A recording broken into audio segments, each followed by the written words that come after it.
Hi, building onto our triangle series, I'm going to invite you to bring the blocks back to the front of the mat, one on each side, so that you've got easy access to them, and find yourself in mountain pose.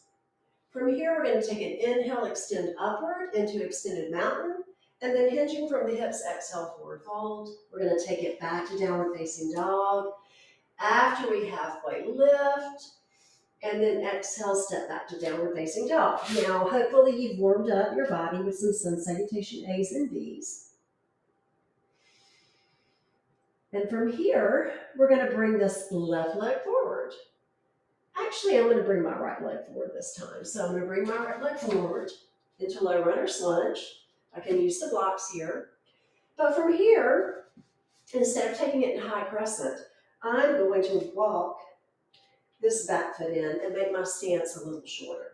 So once I walk that back foot in, I should be able to press the four corners of that back foot into the mat. So if your foot is lifting up like this, walk it in some, because with pyramid pose, this posture has a shorter stance between the 2 feet. All right.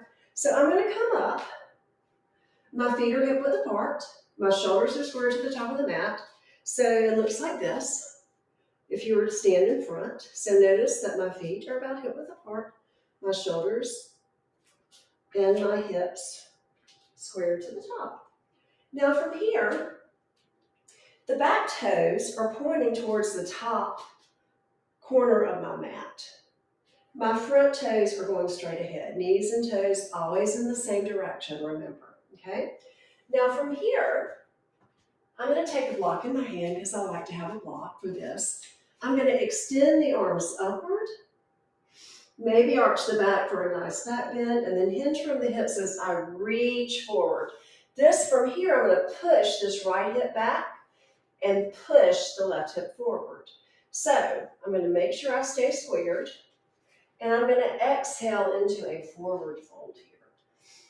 Finding the four corners of both feet, letting my head and neck, my upper body hang, acting as a weight, making sure I'm keeping the four corners of both feet pressing into the mat. I'm feeling a nice stretch in the back of this front leg. My knee is soft, I'm not locking it out. I can make it a little more intense by lifting the upper body as if I'm taking a halfway lift and pulling the crown of the head forward. And when you do that, you're going to feel the deepening of the stretch in the back of the leg. If you do not need a block, by all means, you can let go of the block. And you're going to hold this, you're going to want to hold this for several breaths. When you're ready to come out of it, you're going to bend that front knee slightly, bring your hands above the knee and your head above the heart. Make sure that you're not feeling lightheaded. And when you're ready, step up into your mountain pose. And then you'll repeat it on the other side. So you would take it back to downward facing dog and do the same posture on the other side of the body to even it out. So that's how we do pyramid pose. The second pose I want to show you is twisting triangle, or revolved triangle as it's sometimes called. This can be a very intense posture. So if it bothers you, then by all means, you can come out of it, any of these postures at any time. I'm going to start with my left foot forward here. So you can go through downward dog and come into your pyramid from down dog. I'm simply going to step back here. Once again, my stance is not as wide as it is with triangle or a warrior two or a warrior one or high crescent. I've moved that back foot forward so that all four corners of both feet are pressing into the mat. I'm going to begin with pyramid pose. So we always want to work into twisting triangle from pyramid. So my hips are squared forward, my shoulders are squared. I'm going to take an inhale and extend upward, and on the exhale, hinge, keeping that front knee soft, and then exhaling into my pyramid pose. Just allowing my upper body to act as a weight. Feeling a nice stretch in the back of my leg. Now from here, we're going to take the block and we're going to place it to the inside of the foot. So it looks like this. Let me turn towards you. Notice my hips. My feet are hip width apart. The block is here. All right. And I'll do this from the frontal view and the side view as well. Okay.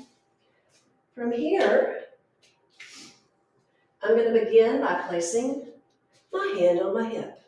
So my hand on the same side as my front leg, placing my hand on my hip. In this case, it's my left leg and my left hand. My hand is on my block.